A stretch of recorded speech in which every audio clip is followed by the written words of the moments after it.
When solving x or something like this is how you can do it. 7 over 3 minus x equals to 5 divided by x plus 3. You can start by factorizing this, which will be x minus 3, x plus 3.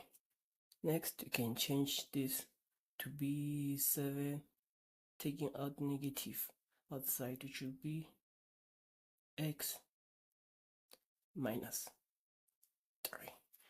This times this is this times this is this.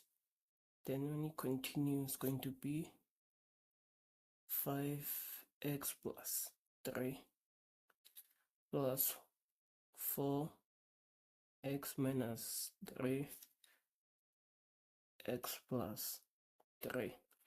Next, you can multiply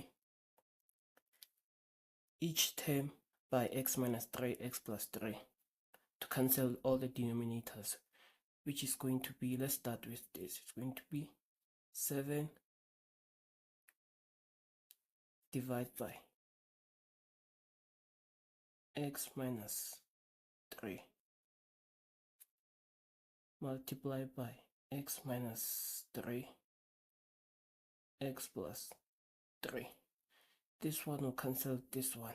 Then you're going to remain with negative 7 x plus 3. Then let's come to this. It's going to be 5 divided by x plus 3. Then you're going to multiply by x minus 3 x plus 3.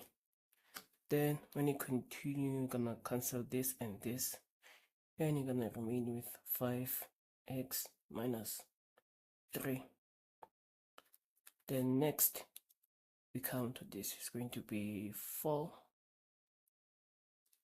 minus 3 x plus 3.